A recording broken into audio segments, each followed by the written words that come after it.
والصلاة والسلام على النبي الكريم محمد وعلى آله وأصحابه أجمعين.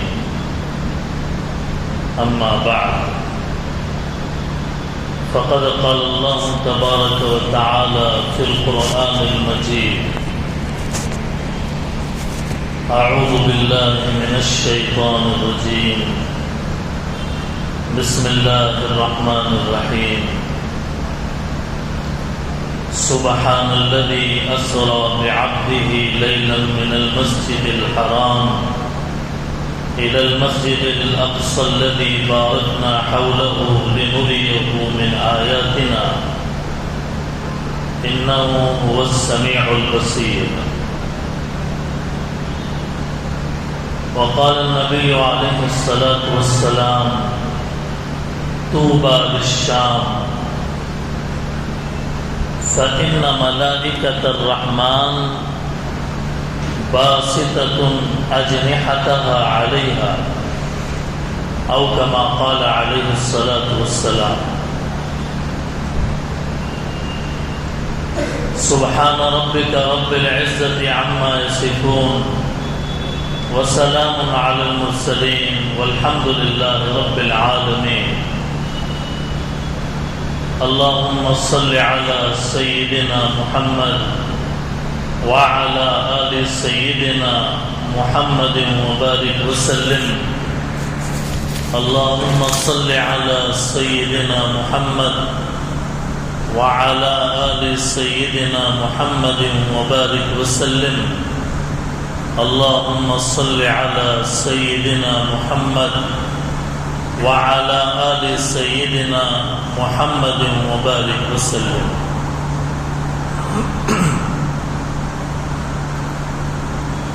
آسمان جلتی زمین پر نہیں آنے والا، آسمان جلتی زمین پر نہیں آنے والا، اب یہاں کوئی پیغمبر نہیں آنے والا. پیاس کہتی ہے چلے ریت نچوڑی جائے، پیاس کہتی ہیں کہ چلیں ریت نچوڑی جائے، اپنے حصے میں سمندر نہیں آنے والا. اپنے کعبے کی حفاظت تمہیں خود کرنی ہے، اپنے کعبے کی حفاظت تمہیں خود کرنی ہے. اب ابابیلوں کا لشکر نہیں آنے والا. حاضرین محترم، سامعین عالی مقام، اکتوبر کی 7 تاریخ سے آج 20 اکتوبر تقریباً 13 دن کا یہ وقت گزرا ہے.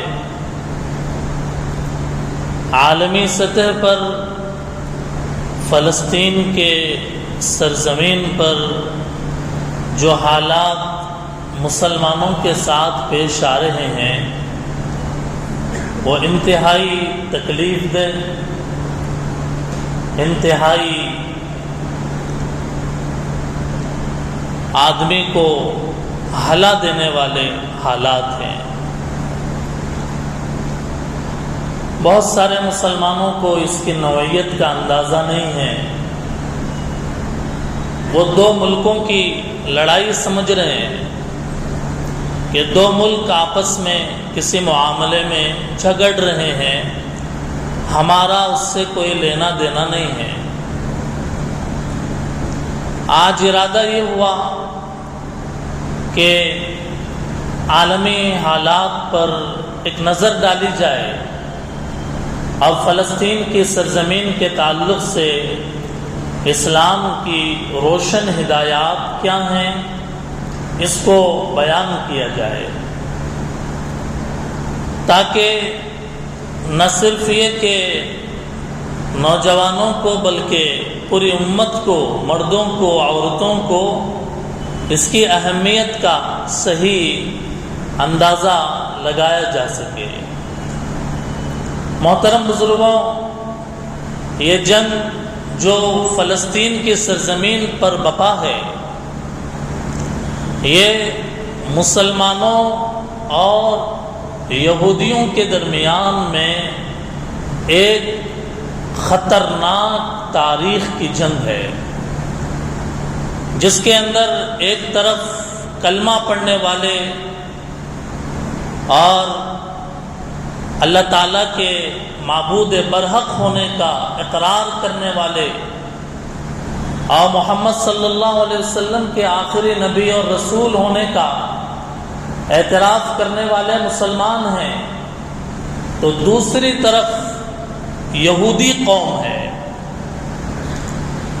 یہودیوں میں بھی سارے یہودی نہیں ہیں، بلکہ یہودیوں کی ایک خاص قسم ہے جس کو صہیونی کہتے ہیں۔ صہیونی، اسی کو عربی کے اندر صہاینہ کہتے ہیں، یعنی کٹر پنتھ یہودی، فرقہ پرست یہودی، اور اس بات کا اہتمام کرنے والے اور عقیدہ رکھنے والے یہودی کہ پوری دنیا میں اور بطور خاص ملک شام میں حکومت کا حق صرف ان کو ہے، دوسروں کو نہیں ہے۔ فلسطین کی زمین صرف ان کی ہے، دوسروں کی نہیں ہے۔ یہ کٹر پنتھی جن یہودیوں کے اندر ہے، ان کو صہاینہ کہتے ہیں۔ اور خالص جو یہودی ہیں، جمہوری ذہن رکھنے والے یا تورات تلمود پر ایمان اور یقین رکھنے والے، وہ اس سے الگ ہیں۔ اسی لیے آپ نے دیکھا ہوگا کہ اس وقت میں جب بمباری ہو رہی ہے اور فلسطین کے مظلوم و مقہور مسلمانوں، مردوں، بچوں، نہتوں پر جب بم برسائے جا رہے ہیں کہ دوسرے ملکوں کے یہودی بھی سڑکوں پر آ رہے ہیں اور کہہ رہے ہیں کہ یہودی مذہب اس کی تعلیم نہیں دیتا، یہ جو کچھ کیا جا رہا ہے یہودی مذہب کے نام پر ایک دھبا ہے۔ آپ نے دیکھا امریکہ میں، لندن میں، دیگر ملکوں کے اندر یہودی خود سامنے آئے ہیں۔ پتہ یہ چلا کہ جو لوگ یہ حرکتیں کر رہے ہیں وہ توریت کو بھی صحیح معنی میں سمجھنے والے نہیں اور اس پر بھی صحیح معنی میں ایمان رکھنے والے نہیں ہیں۔ اب سوال یہ پیدا ہوتا ہے کہ ان کا مقصد کیا ہے؟ یہ کون لوگ ہیں جو مسلمانوں کے دشمن بنے ہوئے ہیں اور جنہیں اسرائیل کہا جاتا ہے؟ اسرائیل کوئی ملک نہیں ہے، لیکن انہوں نے زبردستی زمینوں کو خرید کر زبردستی اپنا ملک قائم کیا اور پورے دنیا کے ملکوں پر یہ بات تھوپی کہ ہمیں ایک ملک کے طور پر تسلیم کیا جائے۔ آگے بات آئے گی تو آپ کو پتہ چلے گا کہ یہ کتنا بڑا گھناؤنا جرم تھا ان کا، آگے تفصیلات آئیں گی۔ سب سے پہلے ہم یہ جاننے کی کوشش کرتے ہیں کہ اسرائیل جنہیں کہا جاتا ہے یہ کون ہے، تاریخ میں ان کا مقام کیا ہے، ہسٹری کے اندر ان کی تفصیلات کیا ملتی ہیں۔ یہ اپنے آپ کو یہودی کہتے ہیں، در حقیقت آپ کو جانا پڑے گا حضور صلی اللہ علیہ وسلم سے بھی ہزاروں سال پیچھے، حضرت ابراہیم علیہ السلام کے دور میں۔ حضرت ابراہیم علیہ السلام کے دو بیٹے تھے، ایک کا نام اسماعیل اور دوسرے بیٹے کا نام اسحاق۔ حضرت اسحاق کے بیٹے کا نام حضرت یعقوب علیہ السلام، حضرت یعقوب علیہ السلام کے بیٹے کا نام حضرت یوسف علیہ السلام، یوسف علیہ السلام باپ بھی نبی، دادا بھی نبی، پردادا بھی نبی۔ یوسف کے باپ یعقوب اور یعقوب کے والد اسحاق اور اسحاق کے والد ابراہیم، سب انبیاء۔ حضرت یعقوب علیہ السلام کا لقب تھا اسرائیل۔ اسرائیل کس کا لقب ہے؟ حضرت یعقوب علیہ السلام کا۔ قرآن میں ہے، پارے 4 کے پہلے صفحے کو اٹھا کر دیکھ لیجئے گا، کل الطعام کان حلا لبنی اسرائیل الا ما حرم اسرائیل علی نفسہ۔ وہاں اسرائیل سے مراد حضرت یعقوب علیہ السلام ہیں۔ حضرت یعقوب علیہ السلام کے 12 بیٹے تھے، جن میں ایک بنیامین، ایک حضرت یوسف تھے، اور ایک ان کا نام یہودا تھا۔ حضرت یوسف علیہ السلام کے ایک بیٹے کا نام کیا تھا؟ یہودا۔ اب یہاں سے جو سلسلہ بڑا آگے، یعقوب علیہ السلام کے بعد یوسف علیہ السلام، اور پھر اس خاندان میں ہزاروں پیغمبر آئے، ہزاروں، ایک بڑی تعداد آئی۔ اسی لیے وہاں سے جو سلسلہ آگے بڑھا، اس میں حضرت داؤد علیہ السلام بھی آئے، حضرت سلیمان علیہ السلام بھی آئے، حضرت موسیٰ علیہ السلام بھی آئے۔ یہ سارے بڑے بڑے پیغمبر انہی میں آئے۔ ان ساروں کو اسرائیل کی اولاد کہا جاتا ہے۔ اسرائیل کی اولاد، اسرائیل سے مراد یعقوب علیہ السلام، ان کی اولاد کہا جاتا ہے۔ حضرت موسیٰ علیہ السلام پر تورات چونکہ نازل ہوئی ہے، اس لیے آج کے یہودی یہ کہتے ہیں کہ ہم حضرت موسیٰ کو ماننے والے، حضرت سلیمان کو ماننے والے، حضرت داؤد علیہ السلام کو ماننے والے ہم ہیں۔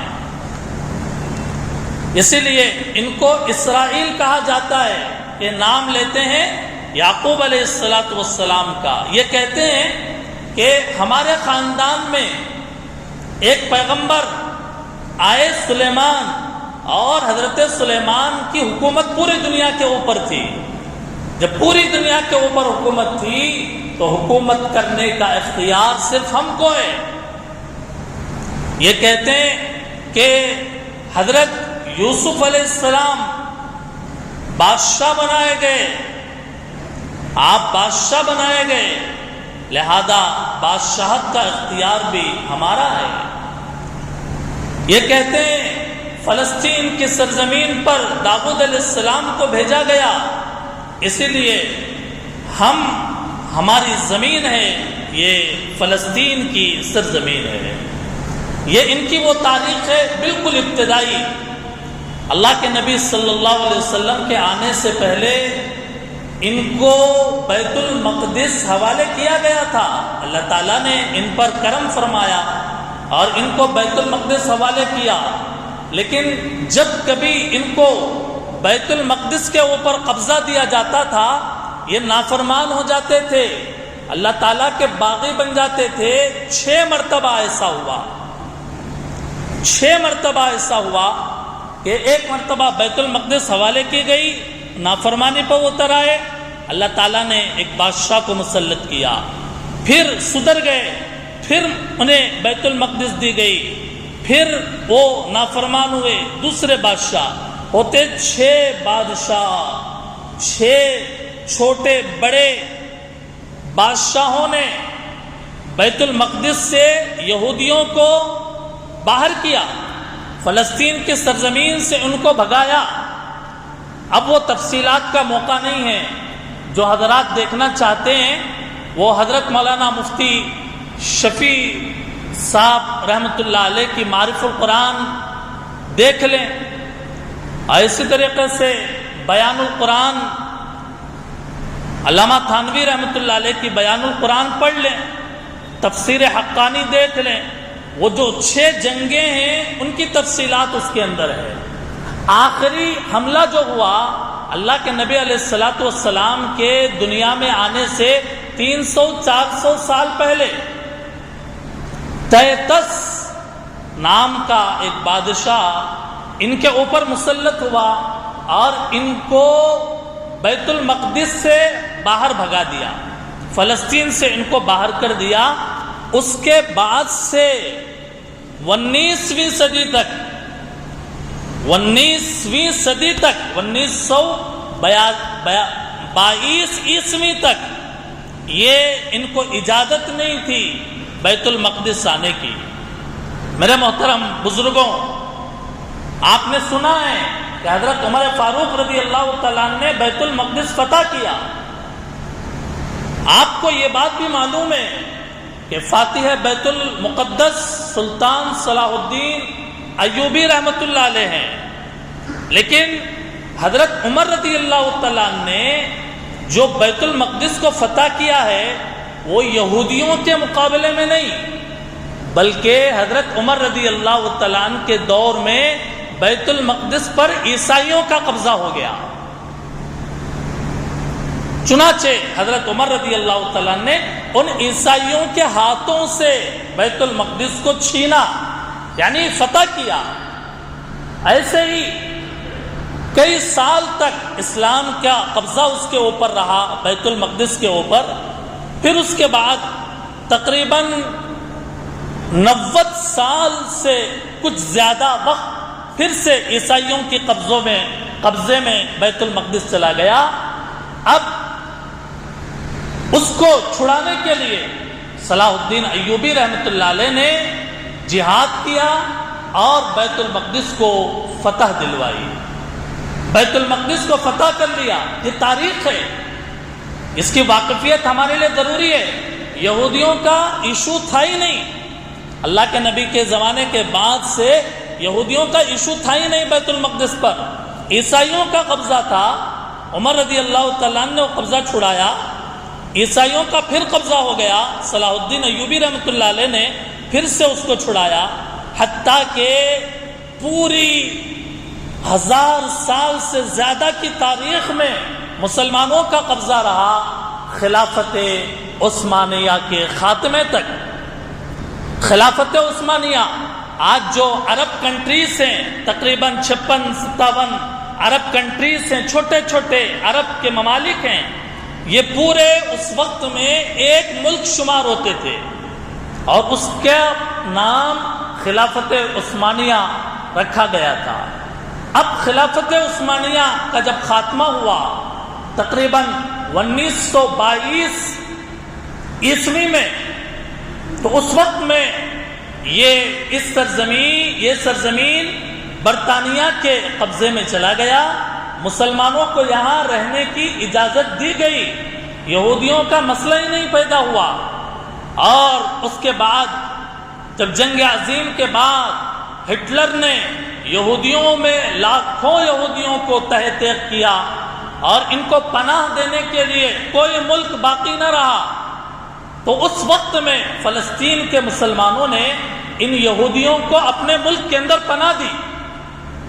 سوشل میڈیا پر وہ تیلگو اور انگلش کے اندر ایک پوسٹ وائرل ہو رہا کہ جس کے اندر یہی بات بتائی جا رہی کہ ہٹلر نے یہودیوں کا خاتمہ کیا، کوئی ملک تیار نہیں تھا ان کو پناہ دینے کے لیے، لیکن مسلمانوں نے ان کو، فلسطین کے مسلمانوں نے پناہ دیا۔ شروع میں یہ لوگ زمینیں خریدتے رہے فلسطین میں، مسلمان علماء جو بڑی دور کی سوچ رکھتے تھے منع کرتے تھے، اے فلسطین کے بھائیوں، ان یہودیوں کو دگنے اور سیگنے دام میں تم اپنی زمین فروخت مت کرو، لیکن حالات ایسے بن گئے کہ فلسطینیوں نے اپنی زمین دگنے داموں میں فروخت کرنا شروع کیا، حتیٰ کہ 1940 عیسوی کے آس پاس میں بڑی آبادی یہودیوں کی فلسطین کی زمین کو انہوں نے خرید لیا، اور پھر ہوتے ہوتے چند سال کے عرصے میں 1948 عیسوی میں انہوں نے اپنی خریدی ہوئی کالونیوں کے بارے میں یہ اعلان کر دیا کہ ہم یہ یہودیوں کا ملک بنا رہے ہیں کہ جسے ہم اسرائیل کا نام دیتے ہیں۔ اس کو کسی ملک نے تسلیم نہیں کیا شروع میں، کیونکہ زمین خریدنے کے بعد، زمین خریدنا ہے خریدی جا سکتی ہے، لیکن کسی ملک کی زمین خرید کر اپنا وہاں پر ایک ملک بنایا جائے، اسے تسلیم نہیں کیا جا سکتا۔ فلسطین کے مسلمانوں سے زمینیں خرید کر انہوں نے گویا اپنے کالونیاں بنائی، اور پھر اپنے مغربی اور یورپ کے طاقت استعمال کرتے ہوئے اپنا ایک ملک گویا کہ اس کا اعلان کیا۔ دنیا کے کسی ملک نے ابتدا میں، خود اقوام متحدہ نے بھی اس کی جو ہے بھرپور مذمت کی، لیکن ہوتے ہوتے صورتحال یہ کہ جس سال ہمارا ہندوستان تقسیم ہوا اور پڑوس کا ملک قائم وجود میں آیا، اسی سال اسرائیل وجود میں آیا۔ اس کے بعد سے ایک غزہ کی سرزمین اور خود پورے فلسطین کے اوپر آہستہ آہستہ کنٹرول کرتے ہوئے حکومت کے قائم کرنے کی طرف آگے بڑھتے چلے گئے۔ یہ صورتحال ہے کہ یہ لوگ وہاں کے تھے ہی نہیں، وہ مجبور مقہور ہو کر پناہ لینے کے لیے آئے تھے، لیکن انہوں نے اپنا ایک ملک بنایا جسے اسرائیل کا انہوں نے نام دیا۔ یہ تو صورتحال ہے اسرائیلیوں کی۔ آئیے ہم یہ جاننے کی کوشش کرتے ہیں کہ فلسطین سے مسلمانوں کا کیا تعلق ہے، کیوں روتے ہیں ہم؟ جب حالات ہمارے سامنے آتے ہیں ہماری آنکھوں میں پانی کیوں آتا ہے؟ کیا تعلق ہے ہمارا فلسطین کے ساتھ؟ دوستوں اور بزرگوں، مسجد اقصی فلسطین ملک کے اندر ہے، اور مسجد اقصی کے بارے میں آپ کو معلوم ہے کہ مسجد اقصی سے، فلسطین سے ہمارا ایمانی رشتہ جڑا ہوا ہے، ہمارے اسلام کا رشتہ جڑا ہوا ہے۔ ہم 1.25 لاکھ نبیوں پر ایمان رکھنے والے، ہم یہ کہتے ہیں فلسطین کی زمین پر ہزاروں پیغمبر اللہ تعالیٰ نے مبعوث فرمائے، ہزاروں پیغمبروں کا وطن تھا فلسطین، اور نہ صرف یہ کہ وطن، انتقال کے بعد بھی ہزاروں پیغمبر کی قبریں اسی فلسطین کی زمین کے اندر ہے۔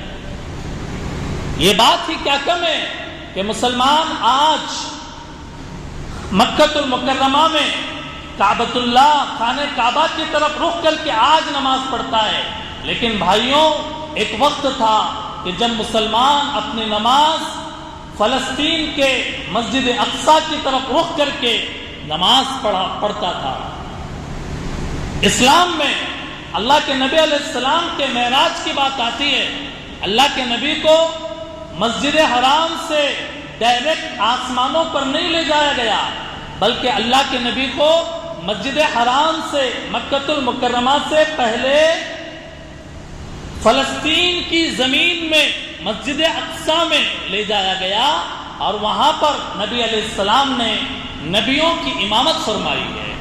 یہ پورا ہمارا ایمانی رشتہ ہے فلسطین کی سرزمین سے۔ اسی لیے ہم کہہ سکتے ہیں، ہم یہ کہہ سکتے ہیں فخر سے، فلسطین کی سرزمین پر مسلمانوں کا پہلا قبلہ اور کعبہ ہے۔ فلسطین کی سرزمین کو مسلمان اپنے نبیوں کی سرزمین مانتا ہے۔ فلسطین کی زمین کی طرف حضرت ابراہیم علیہ السلام نے نمرود کے واقعے کے بعد ہجرت کیا۔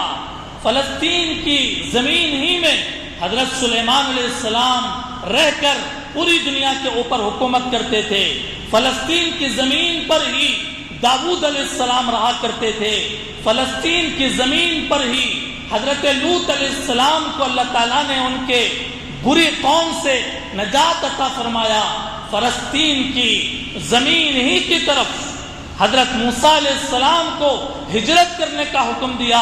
قرآن میں ہے ادخلوا الارض المقدسۃ التي كتب اللہ لکم۔ فلسطین کی سرزمین ہی وہ زمین ہے کہ جہاں اللہ تعالیٰ نے حضرت عیسیٰ علیہ السلام کو پیدا فرمایا، اور فلسطین کی زمین ہی وہ زمین ہے کہ جب یہودیوں نے حضرت عیسیٰ علیہ السلام کو قتل کرنے کی سازش کی، اللہ تعالیٰ نے حضرت عیسیٰ علیہ السلام کو زندہ آسمانوں پر اٹھا لیا، اور فلسطین کی زمین ہی وہ مبارک زمین ہے کہ جہاں قیامت کے قریب حضرت عیسیٰ علیہ السلام زمین پر دمشق میں اتارے جائیں گے۔ فلسطین کی زمین ہی وہ زمین ہے کہ جہاں طالوت اور جالوت کا مشہور واقعہ، مشہور جنگ پیش آئی کہ جس کو قرآن نے بیان کیا، اور حضرت داؤد نے جالوت کو قتل کیا۔ فلسطین کی زمین ہی وہ زمین ہے کہ جہاں مسلمانوں کی وہ مسجد ہے کہ جسے مسجد اقصی کہا جاتا ہے، جہاں پر ایک نماز پڑھنے کا ثواب 50,000 نمازوں کے برابر ہے۔ فلسطین کی زمین ہی وہ زمین ہے کہ جس کے مسجد اقصی میں ہمارے نبی آخر الزمانے انبیاء کی امامت فرمائی۔ وہ زمین کہ جہاں بنی اسرائیل کے ہزاروں پیغمبر بھیجے گئے، وہاں سارے نبیوں کو ایک مسجد میں اکٹھا کر کے ہمارے نبی کو امام بنایا گیا۔ اشارہ اس بات کی طرف تھا کہ بنی اسرائیل کے پیغمبروں کا جو مصلی آج تک امامت کا مسجد اقصی کا، بنی اسرائیل کے پیغمبر جس پر امامت کرتے تھے، آج سارے نبی اور بشمول بنی اسرائیل کے پیغمبروں کے مقتدیوں کی صفوں میں بٹھا کر اللہ کے نبی آخر الزماں کو بیت المقدس میں مسجد اقصی کی امامت کا مصلی حوالے کر دیا گیا۔ فلسطین کی زمین ہی وہ زمین ہے کہ جو انبیاء کا مسکن بھی رہی، مدفن بھی رہی۔ روح المعانی کی روایت کے مطابق فلسطین کی زمین کو تقدس عطا کیا گیا، اور دجال جب نکلے گا پوری دنیا میں پھرے گا، لیکن 4 مسجدوں کے اندر وہ نہیں جا سکتا: مسجد حرام، مسجد نبوی، مسجد طور، اور فلسطین کی یہ مسجد اقصی۔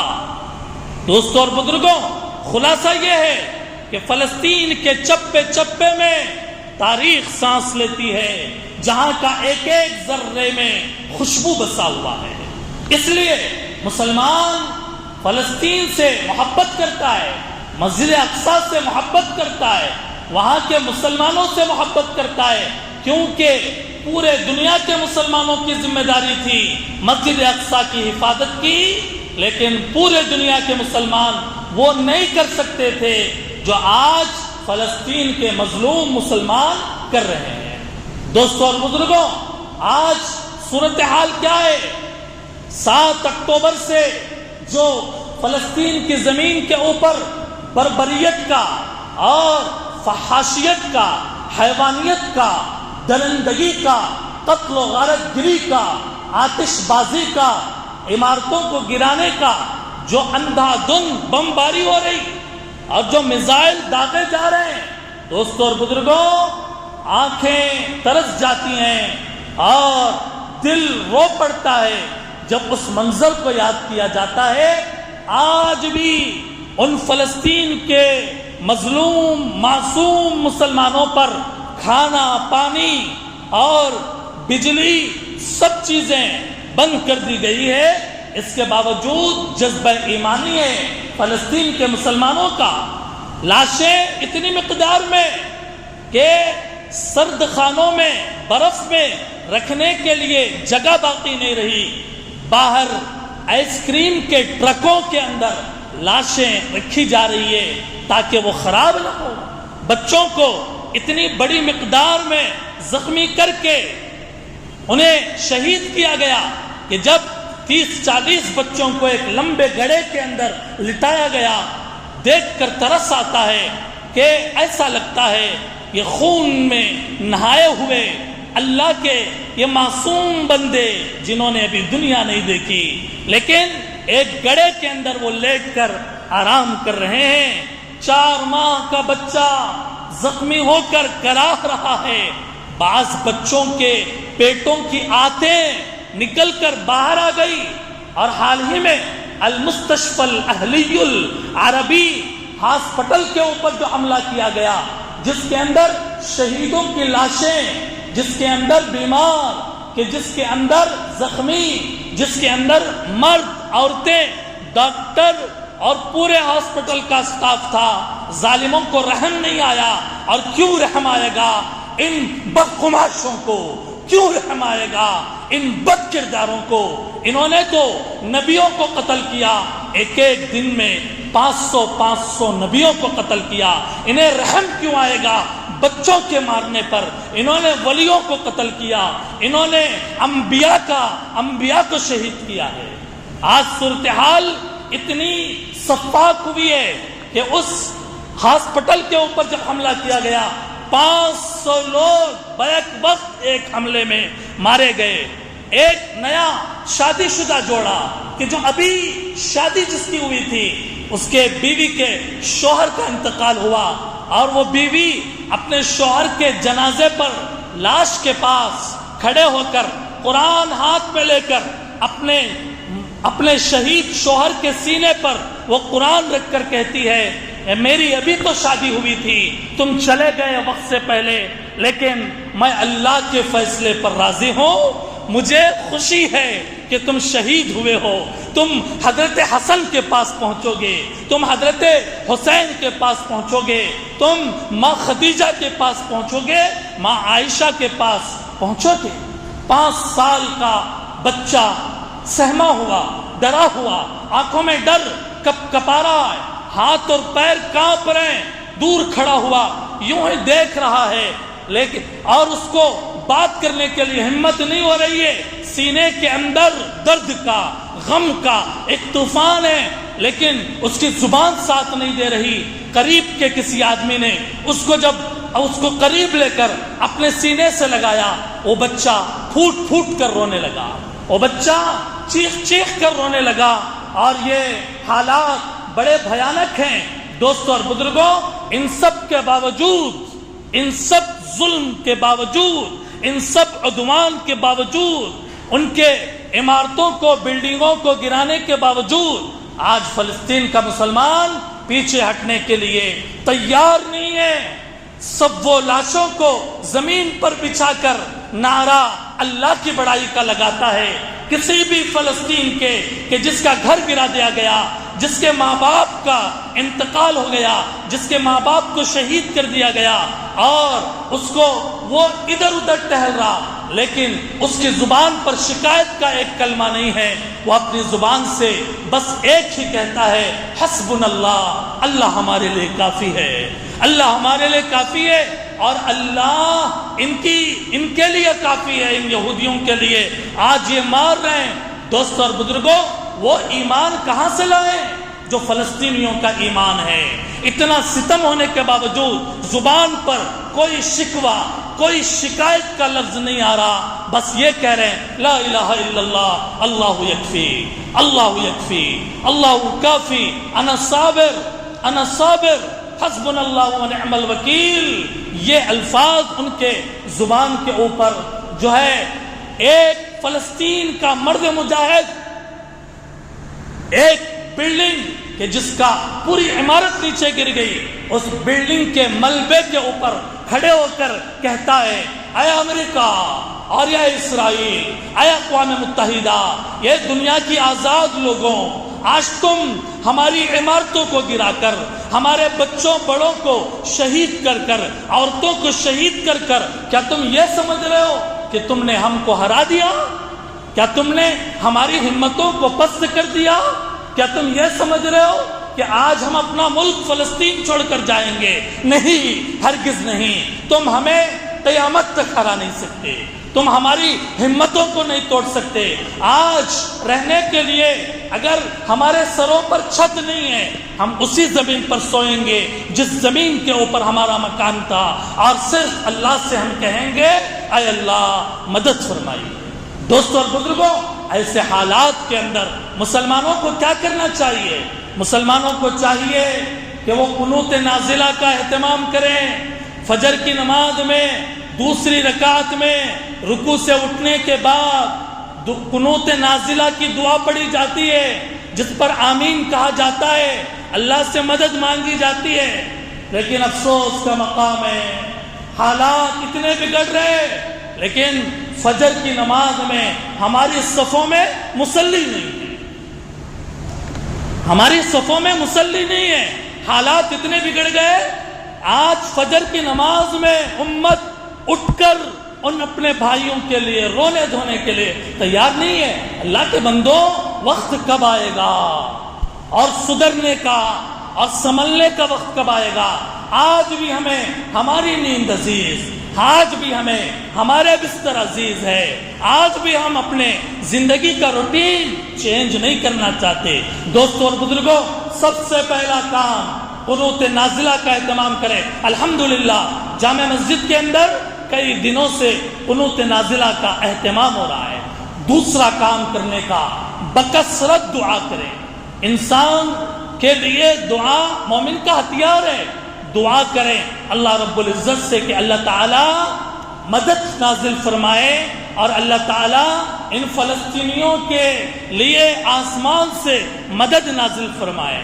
تیسرا کام، اپنی اپنی سطح پر، تنظیم کی سطح پر ہماری آواز جہاں تک جا سکتی ہے ہم اس ظلم کے خلاف آواز اٹھائیں اور اپنی حکومتوں کو قانون کے دائرے میں رہتے ہوئے اپنے حکومت تک اپنی آواز پہنچائیں کہ یہ جو کائنات اور دھرتی کے اوپر جو ظلم ہو رہا ہے ہم اس کے حق میں مذمت کرتے ہیں اور اپنی آواز بلند کرتے ہیں۔ اور کام کرنے کا، اسرائیلی مصنوعات، اس کے جو پروجیکٹ ہیں اس سب کو مصنوعات کا بائیکاٹ کیا جائے۔ کچھ نہیں کر سکتے، کم از کم ان مصنوعات کا بائیکاٹ کریں کہ جن مصنوعات کے استعمال کرنے سے یہ دشمن ممالک کو فائدہ اور نفع پہنچ سکتا ہے۔ دوستوں اور بزرگوں، قبل اول کے بارے میں لوگوں کے اندر شعور پیدا کرنے کی ضرورت ہے۔ آج لوگوں کو نہیں معلوم کہ قبل اول کی حیثیت کیا ہے، فلسطین کی حیثیت کیا ہے، مسجد اقصی سے مسلمان کا لگاؤ کتنا ہے۔ آج مردوں کو چاہیے اپنی عورتوں سے کہیں دعاؤں کا اہتمام آج ہی سے شروع کر دو۔ سورہ یاسین پڑھ کر دعا، 2 رکعت نماز پڑھ کر روزانہ، صلاۃ الحاجت پڑھ کر دعا، روزوں کا اہتمام کر دعا کی جائے۔ دوستوں اور بزرگوں، اگر یہ ہم کریں گے انشاءاللہ اللہ رب العزت کی ذات سے امید ہے کہ کسی نہ کسی درجے میں ہم ان کے لیے خیال کرنے والے بنیں گے۔ اسرائیل کے مصنوعات کے اوپر جو کوڈ لکھا ہوا ہوتا ہے وہ 729، ہر صابن بھی آپ لیں، شیمپو بھی آپ لیں، ہر چیز کے پیچھے ایک بار کوڈ ہوتا ہے، اس سے پہلے 3 نمبر ہوتے ہیں، اس کے اندر اگر 729 اگر بار کوڈ آیا تو اس کا مطلب یہ ہے کہ یہ اسرائیل کے مصنوعات ہے۔ دوستوں اور بزرگوں، یہی کرنے کے کام ہیں، رونے دھونے اللہ تعالیٰ سے لو لگانے کا وقت ہے۔ غفلت کو چھوڑیں، لاپرواہی کو چھوڑیں، گناہوں سے اپنے آپ کو بچائیں، اللہ کے آگے اپنا ماتھا ٹیک کر رحم کی بھیک مانگے۔ اے اللہ، آج دشمن ایک پلیٹ فارم پر اکٹھا ہو رہا، لیکن 56-57 عرب ممالک ہیں، لیکن آج کوئی غزہ کا اور ان مظلوم معصوم فلسطین کے مسلمانوں کا کوئی پوچھنے والا نہیں ہے۔ 13 دن کا وقت گزر گیا، باہر سے ایک لقمہ یا ایک پانی کی بوتل اندر داخل نہیں ہو سکی۔ جو بارڈر تھا، معبر، اس کو بند رکھا گیا، بند کر دیا گیا۔ بہرحال یہ دنیا کے حالات چل رہے ہیں، آج ضرورت ہے اس بات کی دعاؤں کا اہتمام کیا جائے۔ میں اپنی بات مکمل کرتا ہوں ان اشعار کے ساتھ۔ سنو بھی قبل اول سے کیا آواز آتی ہے، سنو بھی قبل اول سے کیا آواز آتی ہے۔ مسلمانوں، میری حرمت پہ کٹ جانے کا وقت آیا، اٹھو بھی اے صلاح الدین کے فرزندوں، اٹھو بھی اے صلاح الدین کے فرزندوں۔ پھر اس غازی کے افسانے کو دہرانے کا وقت آیا۔ وآخر دعوانا ان الحمدللہ رب العالمین۔